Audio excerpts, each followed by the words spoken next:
Nama Tom Lembong. Nama Tom Lembong, mantan Menteri Perdagangan, kembali menjadi sorotan utama di berbagai media massa dan perbincangan publik. Kiprahnya di pemerintahan, khususnya terkait kebijakan perdagangan, kini menjadi fokus perhatian seiring dengan perkembangan kasus hukum yang menjeratnya. Masyarakat luas menantikan perkembangan lebih lanjut dari kasus ini, yang melibatkan tokoh publik dan isu-isu penting terkait tata kelola pemerintahan. Mantan Menteri Perdagangan ini secara resmi divonis oleh pengadilan dengan hukuman 4,5 tahun penjara.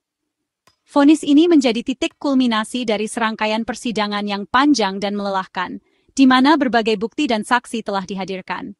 Putusan ini tentu saja membawa implikasi yang signifikan bagi Tom Lembong secara pribadi, serta bagi citra pemerintahan dan penegakan hukum di Indonesia. Selain hukuman kurungan badan, Tom Lembong juga diwajibkan untuk membayar denda sebesar 200 juta rupiah. Denda ini merupakan bagian dari sanksi yang dijatuhkan oleh pengadilan sebagai konsekuensi dari perbuatan yang dianggap melanggar hukum. Jumlah denda yang cukup besar ini menunjukkan keseriusan pengadilan dalam menangani kasus korupsi dan memberikan efek jera bagi pelaku tindak pidana korupsi. Vonis ini dijatuhkan atas kasus korupsi terkait impor gula yang terjadi pada periode 2016 hingga 2019. Kasus ini menjadi sorotan karena melibatkan kebijakan impor yang strategis dan berdampak luas bagi perekonomian nasional. Dugaan praktik korupsi dalam impor gula ini telah merugikan negara dan masyarakat, serta menimbulkan ketidakadilan dalam persaingan usaha. Namun, putusan ini bukanlah akhir dari segalanya, melainkan merupakan awal dari babak baru dalam perlawanan hukum yang akan ditempuh oleh Tom Lembong. Upaya hukum masih terbuka lebar, dan berbagai strategi akan dipertimbangkan untuk membuktikan ketidakbersalahan atau setidaknya meringankan hukuman yang telah dijatuhkan. Perjuangan mencari keadilan akan terus berlanjut melalui mekanisme hukum yang tersedia. Tom Lembong secara tegas menolak vonis yang dijatuhkan oleh pengadilan. Penolakan ini menunjukkan keyakinannya bahwa dirinya tidak bersalah dan bahwa proses hukum yang berjalan belum sepenuhnya adil. Sikap penolakan ini juga menjadi sinyal bahwa Tom Lembong akan terus berjuang untuk mencari keadilan melalui jalur hukum yang tersedia. Sebagai langkah konkret, Tom Lembong dan tim kuasa hukumnya langsung mengajukan banding ke pengadilan tinggi. Pengajuan banding ini merupakan hak yang dijamin oleh undang-undang bagi setiap terdakwa yang merasa tidak puas dengan putusan pengadilan tingkat pertama. Dengan mengajukan banding, Tom Lembong berharap agar pengadilan tinggi dapat memeriksa kembali kasusnya secara lebih mendalam dan memberikan putusan yang lebih adil. Tim hukum yang mendampingi Tom Lembong berpendapat bahwa fakta-fakta yang terungkap selama persidangan belum dipertimbangkan secara komprehensif dan adil oleh majelis hakim. Mereka meyakini bahwa ada beberapa aspek penting dari kasus ini yang belum mendapatkan perhatian yang semestinya, sehingga menghasilkan putusan yang kurang tepat. Selain itu, tim hukum juga mengklaim bahwa terdapat bukti-bukti yang signifikan yang abaikan atau tidak dipertimbangkan secara memadai dalam proses persidangan.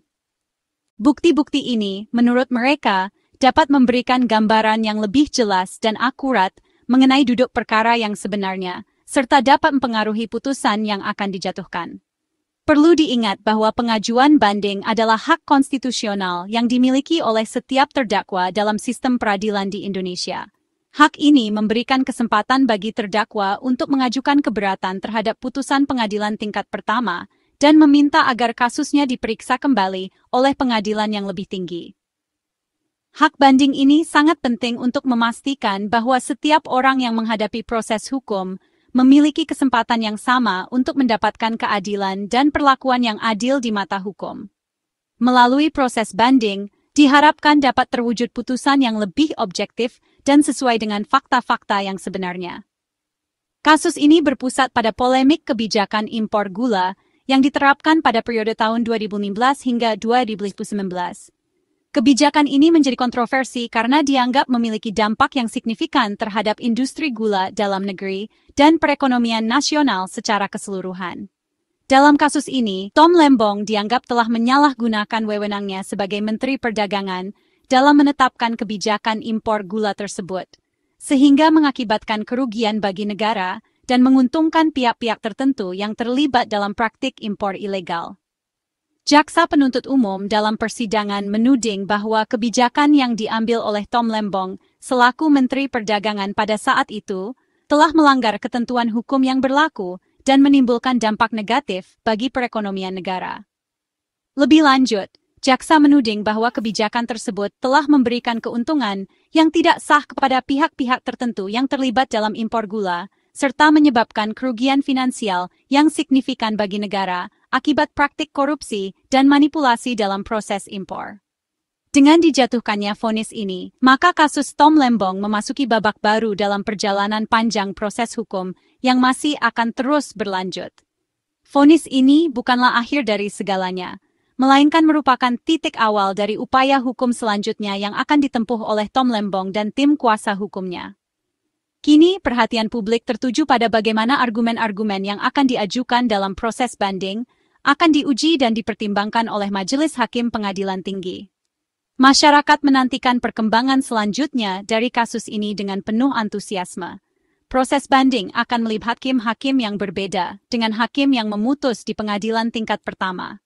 Hakim-hakim di pengadilan tinggi akan memeriksa kembali seluruh berkas perkara dan mempertimbangkan semua bukti dan argumen yang diajukan oleh kedua belah pihak. Dengan demikian, drama hukum yang melibatkan Tom Lembong ini masih jauh dari kata selesai. Proses peradilan masih akan terus berlanjut dengan berbagai dinamika dan kejutan yang mungkin terjadi di sepanjang jalan. Tom Lembong sendiri menunjukkan tekad yang kuat untuk terus berjuang membuktikan dirinya tidak bersalah di hadapan hukum. Ia siap menghadapi babak baru dalam arena hukum yang akan datang, dengan harapan dapat memperoleh keadilan yang seadil-adilnya.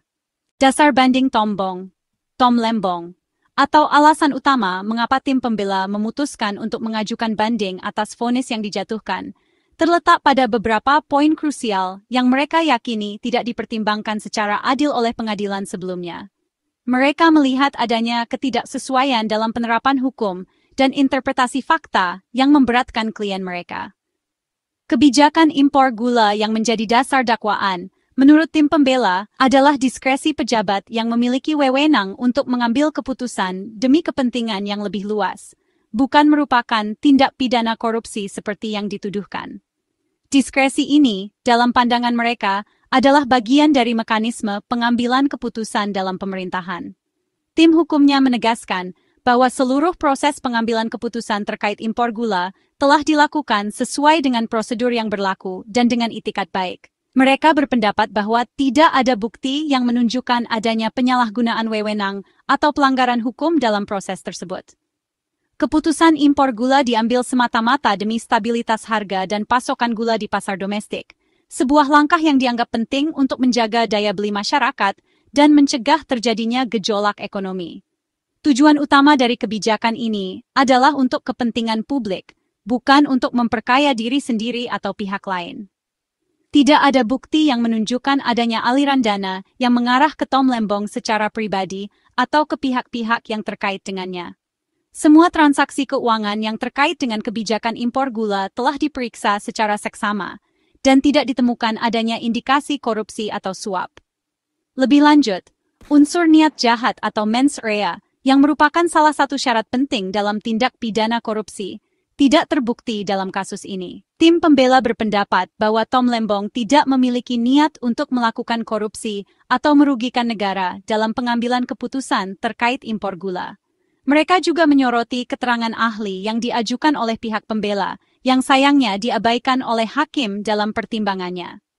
Keterangan ahli ini memberikan perspektif yang berbeda mengenai kompleksitas kebijakan impor gula dan dampaknya terhadap perekonomian. Padahal, keterangan ahli sangat penting untuk memahami konteks kebijakan secara menyeluruh dan menghindari interpretasi yang sempit dan bias. Konteks kebijakan ini mencakup berbagai faktor ekonomi, sosial, dan politik yang memengaruhi pengambilan keputusan. Perhitungan kerugian negara yang menjadi dasar tuntutan jaksa pun dipertanyakan keabsahannya oleh tim pembela. Mereka berpendapat bahwa metode perhitungan yang digunakan tidak akurat dan tidak mempertimbangkan faktor-faktor relevan yang dapat memengaruhi hasil perhitungan. Perhitungan kerugian negara dianggap tidak akurat dan mengabaikan manfaat kebijakan impor gula bagi perekonomian secara keseluruhan, seperti peningkatan pasokan gula, stabilisasi harga, dan peningkatan pendapatan petani tebu. Bagi tim pembela, vonis ini mengabaikan sisi positif dari kebijakan yang diambil oleh Tom Lembong, yang bertujuan untuk melindungi kepentingan masyarakat luas dan menjaga stabilitas ekonomi negara. Mereka percaya bahwa pengadilan seharusnya mempertimbangkan dampak positif ini dalam menjatuhkan putusan. Oleh karena itu, mereka bertekad untuk membongkar fondasi dakwaan jaksa melalui proses banding, dengan harapan dapat membuktikan bahwa Tom Lembong tidak bersalah dan bahwa kebijakan impor gula yang diambilnya adalah sah dan bermanfaat bagi negara. Inilah inti dari perlawanan hukum yang dilakukan oleh Tom Lembong di Pengadilan Tinggi. Sebuah upaya untuk mencari keadilan dan membuktikan bahwa dirinya tidak bersalah atas tuduhan yang dialamatkan kepadanya. JC. Jaksa menghormati hak banding Tom Lembong, sebuah hak yang dijamin oleh undang-undang bagi setiap terdakwa yang merasa tidak puas dengan putusan pengadilan tingkat pertama. Mereka mengakui bahwa Lembong memiliki dasar untuk mengajukan banding dan akan menghormati proses hukum yang berlaku, tapi yakin putusan hakim sudah tepat. Keyakinan ini didasarkan pada bukti-bukti yang telah diajukan selama persidangan dan pertimbangan hukum yang matang dari majelis hakim. Jaksa merasa bahwa hakim telah secara cermat menimbang semua fakta dan argumentasi yang diajukan oleh kedua belah pihak. Mereka menyiapkan kontra memori banding untuk mempertahankan dakwaan. Tim jaksa akan bekerja keras untuk menyusun argumen yang kuat dan meyakinkan untuk menolak permohonan banding dari pihak Tom Lembong. Kontra memori banding ini akan berisi analisis mendalam terhadap putusan pengadilan tingkat pertama, serta sanggahan terhadap semua poin yang diajukan oleh pihak Lembong dalam memori banding mereka. Jaksa menilai Tom Lembong menyalahgunakan wewenang sebagai seorang pejabat negara yang memiliki posisi strategis dalam pemerintahan. Penyalahgunaan wewenang ini dianggap sebagai pelanggaran serius terhadap kepercayaan publik dan prinsip-prinsip tata kelola pemerintahan yang baik. Memberi izin impor secara melawan hukum, tanpa mengikuti prosedur yang berlaku dan tanpa mempertimbangkan dampaknya terhadap perekonomian nasional. Pemberian izin impor ini dinilai telah melanggar ketentuan perundang-undangan yang mengatur tentang impor dan perdagangan, dan menciptakan monopoli. Tindakan ini dianggap telah memberikan keuntungan yang tidak adil kepada pihak-pihak tertentu dan merugikan pelaku usaha lainnya. Monopoli ini juga dapat menyebabkan harga yang lebih tinggi bagi konsumen dan mengurangi pilihan produk yang tersedia di pasar. Hakim menilai Tom Lembong bersalah karena tidak cermat dalam kebijakan impor, kurangnya kehati-hatian dalam mengambil keputusan terkait kebijakan impor telah menyebabkan kerugian yang signifikan bagi negara. Hakim berpendapat bahwa seorang pejabat publik seharusnya bertindak dengan penuh tanggung jawab dan mempertimbangkan semua aspek sebelum mengambil keputusan yang berdampak luas, sehingga negara rugi besar. Kerugian ini tidak hanya bersifat finansial, tetapi juga berdampak pada kepercayaan masyarakat terhadap pemerintah dan stabilitas ekonomi nasional. Dampak kerugian ini dirasakan oleh berbagai sektor ekonomi dan masyarakat luas. Meski tidak terbukti memperkaya diri, hakim tidak menemukan bukti yang menunjukkan bahwa Tom Lembong secara pribadi mendapatkan keuntungan dari tindakan tersebut. Fokusnya adalah pada dampak dari kebijakan yang diambil, bukan pada motif pribadi. Perbuatannya dianggap merugikan negara dan tidak mendukung pemberantasan korupsi. Tindakan tersebut tetap dianggap sebagai pelanggaran serius yang merusak integritas pemerintahan dan menghambat upaya pemberantasan korupsi di Indonesia. Hal ini menjadi presiden buruk bagi pejabat publik lainnya. Sikap sopan dan rekam jejak baik jadi pertimbangan meringankan. Selama persidangan, Tom Lembong menunjukkan sikap yang kooperatif dan sopan.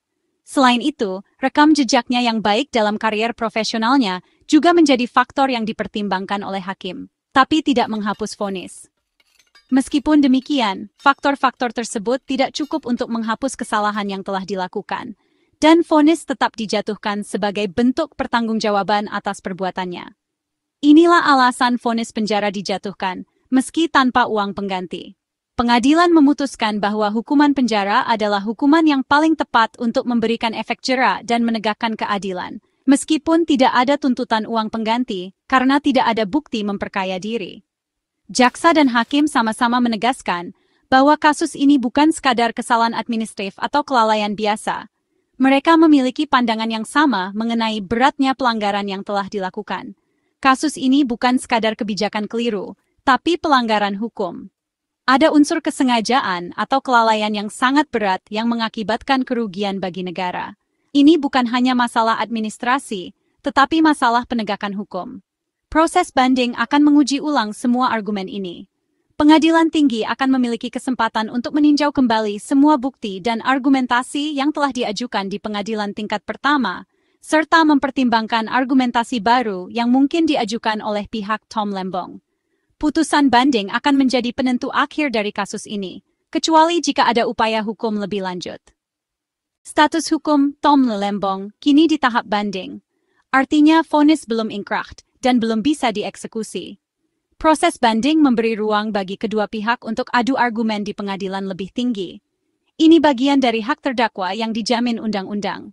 Putusan banding bisa menguatkan, mengubah, atau membatalkan vonis sebelumnya.